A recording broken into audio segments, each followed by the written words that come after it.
coronavirus reaching right into the White House. Two people close to the president and vice president now testing positive. Some White House workers are now being tested daily. And tonight we take note of the toll. The virus has taken more than 80,000 lives now in our country. Late today, the president saying he has ordered changes at the White House. At the Rose Garden event, the press secretary seen wearing a mask, as well as members of the Secret Service and the president's senior advisor, son-in-law Jared Kushner. 3 task force members were not there, the CDC director, the FDA commissioner, and Dr. Anthony Fauci, all of whom are now under self-quarantine or some kind of modified quarantine after possible exposure to one of the White House staffers. Often at those task force meetings, Katie Miller, the vice president's press secretary, who is now tested positive. The vice president was not seen at today's event, but his office says he has tested negative and will not quarantine. Overnight, the White House making the historic decision to separate the president and vice president. Senior officials confirming President Trump and Vice President Pence will be kept apart due to coronavirus concerns, saying the two will maintain distance from each other in the immediate future. We can talk on the phone. The temporary separation comes after a Pence aide tested positive last week. ABC News has learned the vice president spent Monday away from the Oval Office wearing a mask while working in a neighboring building as the White House adopts new safety measures. Just about everybody I've seen today has worn a mask. The president's son-in-law, Jared Kushner, seen wearing a mask during a Rose Garden news conference. I wish you'd write honestly about it, but unfortunately, you choose not to do so. President coming in with a positive message. We have met the moment, and we have prevailed. Applauding the country's testing efforts. We've prevailed on testing is what I'm referring to. There's nobody close to us in the world, and we certainly have done a great job on testing. But our John Carl pointing out the contrast between testing at the White House versus everywhere else. Your staff, your senior staff, as you just referenced, is able to get tested every day. When will it be that Americans across the country will be able to get tested every day as they go back to work? Very soon. I mean, really very soon. But should people be told to go back to work until they have that assurance that they and their co-workers are able to get a test, which we're still not there? We're leaving that up to the governors, as you know. A follow-up question drawing the president's ire. So when will the rest of America have the same access that members of your own White House have to testing? You know what? If we didn't get the tests, if we did no tests in the White House, you'd be up complaining, why aren't you getting tests for the White House? See, we can't win, because if we didn't get the test, you'd be up. I understand you very well, better than you understand yourself. But it was this exchange between Trump and another reporter that led to an abrupt end to the news conference. Said many times that the U.S. is doing far better than any other country when it comes to testing. Yes. Why does that matter? Why is this a global competition to you if every day Americans are still losing their lives and we're still seeing more cases every day? Well, they're losing their lives everywhere in the world. And maybe that's a question you should ask China. Don't ask me, ask China that question, okay? When you ask them that question, you may get a very unusual answer. Yes, behind you, please. Sir, why are you saying that to me specifically? I'm telling you, I'm not saying it specifically to anybody. I'm saying it to anybody that would ask a nasty question like that. That's not a nasty question. Please go ahead. Moments later, the president walking away. Questions, Mr. President. Next, please. You called on me. I did, and you didn't respond, and now I'm calling on Sorry, I just the young lady in the back, please. I just wanted to let my colleague finish, but can I ask you Ladies and gentlemen, thank you very much. Appreciate it. Thank you very much. Meanwhile, on Capitol Hill today, Dr. Anthony Fauci will testify to a Senate committee over video conference. The New York Times reporting Fauci is expected to tell senators that Americans will experience needless suffering and death if the country reopens prematurely. Today, the heads of the CDC and FDA will also testify over video conference. As for reopening, a former official at the Occupational Safety and Health Administration says COVID-19 has become a worker safety crisis and called for new rules to protect workers. The world is on lockdown. More cases of that mysterious illness threatening children, possibly linked to the coronavirus. Cases now reported in at least 6 other states as well. And tonight we're hearing from families on both coasts whose children battled this rare illness. Here's ABC's Stephanie Ramos. Tonight, the rare and dangerous illness possibly linked to COVID-19 infecting more children. At least 5 deaths now under investigation.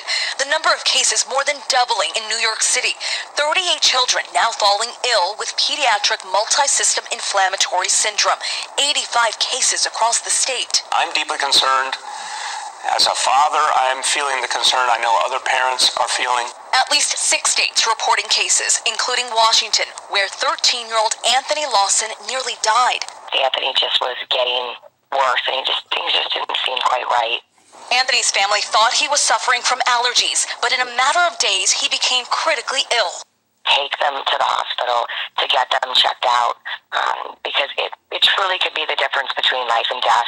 Anthony tested negative for the virus, but positive for antibodies. Tonight, doctors urging parents to be on the lookout for a persistent fever, rash, red eye irritations, and stomach illness. These symptoms similar to Kawasaki disease, which causes the inflammation of blood vessels and can lead to heart problems. Once I actually started feeling sick, it was more like I had a swollen lymph node on my right side, and I got a headache, and it just started going downhill from there. 14-year-old Jack McMorrow just recovered from the mysterious illness. His family tells us it all started with a fever and a rash. He spent 10 days hospitalized. It was scary. It was beyond scary. I believe it was dire. I reached out to my family and let them know that he may not make it through. All right, Stephanie Ramos joins us. And Stephanie, New York State will be helping the rest of the country to identify the new cases out of this dangerous and rare illness? That's exactly right, Tom. The Department of Health here in New York says they are now working with the CDC to develop a national criteria for identifying and responding to the syndrome. New York City is alerting more than 1 million parents about the symptoms and will test all children with symptoms. The job, even in defiance of state orders. It's a growing move as some Americans argue the government has overstepped its bounds. 77-year-old Michigan barber Carl Monkey has become a symbol of resistance for many people after defying Governor Gretchen Whitmer's lockdown orders, considered by many in his state to be too restrictive. In business for 60 years, he won a court victory Monday in his fight to stay open. Supporters cheered Monkey outside his shop during a press conference after a judge denied the state's request to sign a temporary restraining order against the barber and granted him a hearing. 1 week ago today, I made a decision that I was going to open my barber shop. There's an old serenity prayer. That serenity prayer says, God grant me the serenity to accept the things I cannot change, the courage to change the things I can, and the wisdom to know the difference. And I took the courage part of that. Monkey reopened his shop on May 4th, violating the governor's executive order for non-essential businesses to remain closed, and was given a cease and desist order. You know, I had gone 6 weeks without a paycheck, with no money coming in. I've always worked. I've never looked for handouts. I don't even know what they are. I had somebody call me and say, well, why didn't you get on food stamps? Well, you know, I don't want food stamps. I want to work. Monkey says he's never seen anything like the government regulations during the COVID-19 pandemic. I've gone through 14 different administrations, and I've never seen anything like this at all. Monkey isn't alone in Michigan. A county sheriff says his office won't enforce Governor Whitmer's stay-at-home order intended to stop the spread of the coronavirus because the state legislature didn't approve her extension. And across the country, Americans are going back to work, often despite stay-at-home orders. In Texas, a Dallas salon owner continues to get support from the state's top Republicans after being released from jail last week. Shelley Luther was fined and sentenced to 7 days in jail for violating an order to shut her business during the COVID-19 outbreak.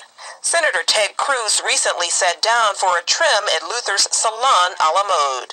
In Pennsylvania, some are also moving ahead regardless of the governor's plans. Frustrated residents say they're ready to get back to work. This is wrong on every single level, and the collateral damage is going to be far worse. I don't think it's a matter of the governor giving me the right. I think it's an inalienable right. And the state at the center of the coronavirus outbreak, New York, taking its first steps towards reopening, but no major changes until June. It's an exciting new phase. We're all anxious to get back to work. And for now, a growing number of Americans, worried about the economic damage from the lockdowns, say it's time to go back to work. Tonight, as researchers race to develop a vaccine for the coronavirus, hackers from China and other countries are working just as furiously to steal that research to create their own. CBS's Charlie Daggett now on how the administration plans to respond. Intelligence sources tell CBS News Chinese state-backed hackers have been mobilized and laser-focused with one target in mind.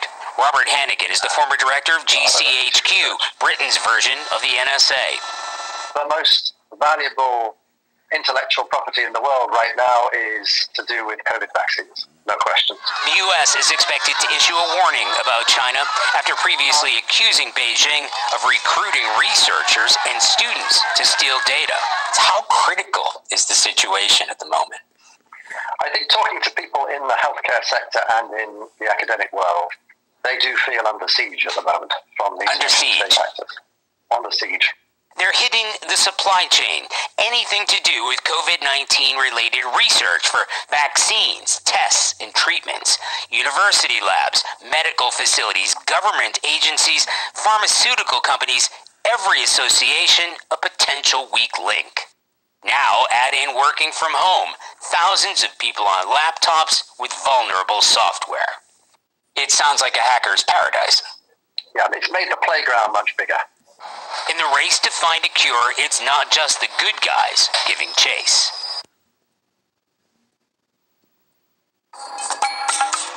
Israel's security cabinet has just convened for the first time in months, but it's off to a running start for the cabinet members as Israel must now decide how and if to respond against a serious attack from Iran. According to a Fox News report, the Islamic regime has just conducted a cyber attack targeting Israel's civil, water, and sewage infrastructure. And though the attack did minimal damage, some facilities and local councils have reported problems. And unnamed officials from the government say that this is an attack that goes against all the codes of war, adding that even from the Iranians, we didn't expect something like this. Now, the attack had been conducted in late April on numerous water and sewage facilities via United States servers, and the Israeli Water Authority and National Cyber Directorate have dealt with the attack, insisting that no harm has come to either the water supply or its operations. Finally, the United States Department of Energy also vows to do what it can to protect all of its allies from cyber attacks. Though in speaking with Fox News, the department would not comment on this incident in particular, saying that an investigation is ongoing. Luke. Scene of an attack on some of Afghanistan's most vulnerable.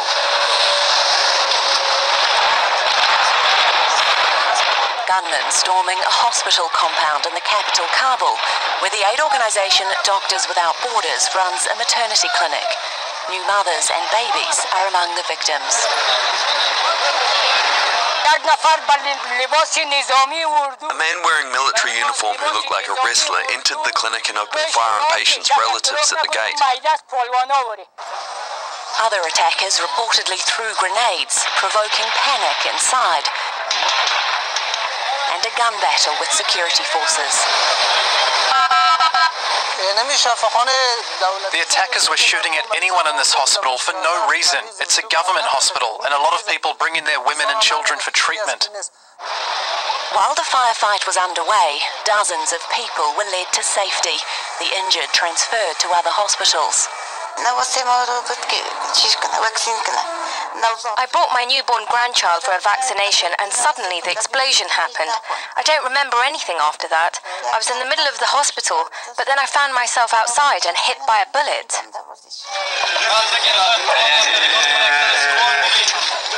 The neighbourhood in the west of the city is home to the Shia Hazara community, a frequent target of attacks by both the Taliban and ISIL-linked groups. As a man and a woman are killed and another woman is critically hurt. Ana de Souza and Alafia Rodriguez were killed inside their home in Mariners Harbor.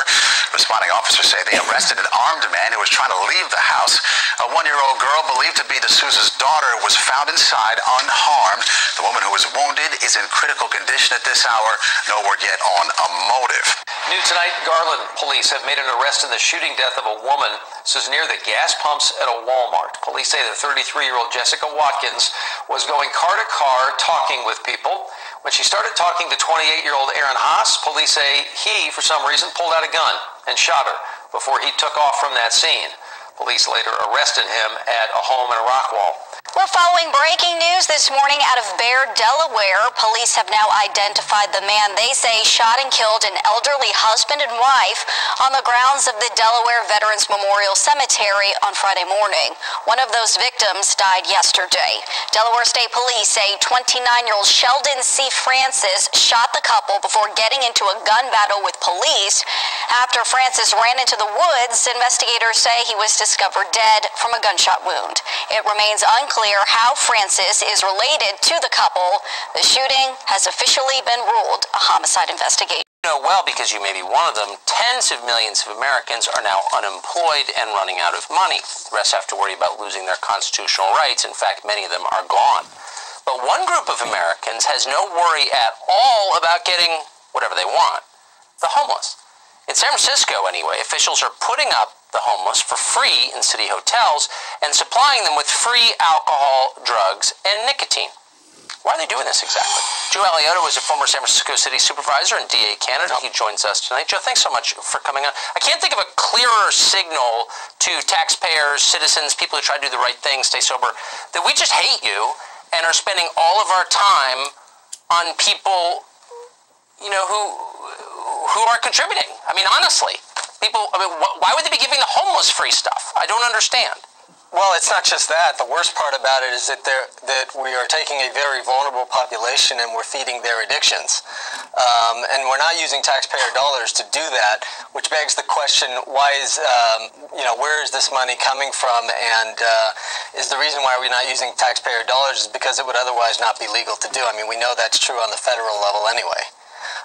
But the idea that the government can poison a few people for the good of the many it's immoral. This has been debated over years. It's unconstitutional. It's very un-American, for that matter, and by federal standards illegal, which probably explains why some of the hotels, as you've read, in the Los Angeles area are refusing to participate in the housing of the homeless.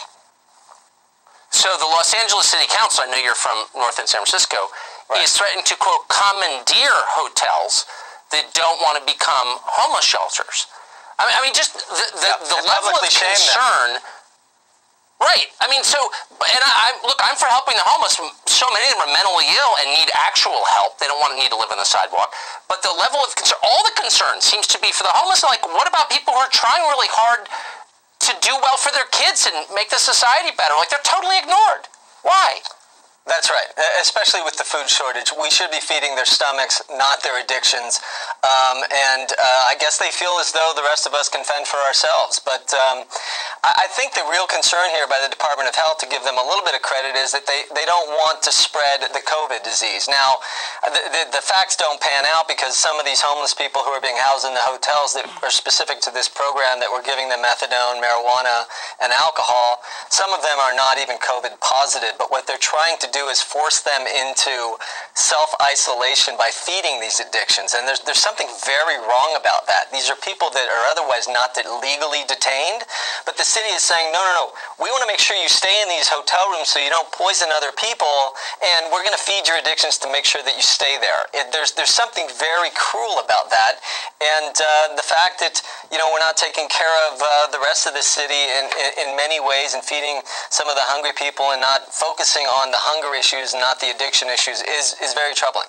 Romans chapter 1 tells us God has revealed to mankind that he is the creator of all things. Okay, guys, as you heard it, they are saying that all this stuff is going on. There's a lot more to talk about. I will do it in my live. This is just kind of like, the news of what they're telling everyone. And only one city in California is doing this for the homeless. Nowhere in my area and nowhere else that I have heard of has been doing it. Someone did say something in my chat that they were helping some homeless stay in hotels. But if they're doing this, it's because of the fact that they are trying to keep track of them so they know where they're at. And whenever they go door to door, they can just take them. Or they could be taking them now and claiming they're in hotels. Who knows? They really don't like the homeless population whatsoever. You heard what they said about the homeless community, and it's not true. Not everyone that's homeless is drug addicts and alcoholics. So, but we are living in the end days, guys. And this video will probably upload after I go live. So, guys, just bear in mind everything that's going on. Keep your brothers and sisters in Christ in prayer. And try your best, to spread the gospel, because we are in the end days, guys. So stop looking down, start looking up, look for them signs in the skies, and you know what? God bless you, and God bless you all. Even the people that watch this, that are just watching it to try to figure out, what I'm doing, and all the people that, just try to come and sabotage me. God bless you, and I'll pray for you. And all the people that have harmed any of us in any ways, we need to keep them in our prayers so that God may open their eyes and let them see the way and the truth and the light, that He is the only way. Because hell's a very bad place, and it's way beyond anybody's imagination or anybody's concept at all. Like, you need to at least open your mind and pray for these people, because that's something you shouldn't wish upon your worst enemy. God bless you all. I love y'all, and stay safe, and I'll see you again real soon.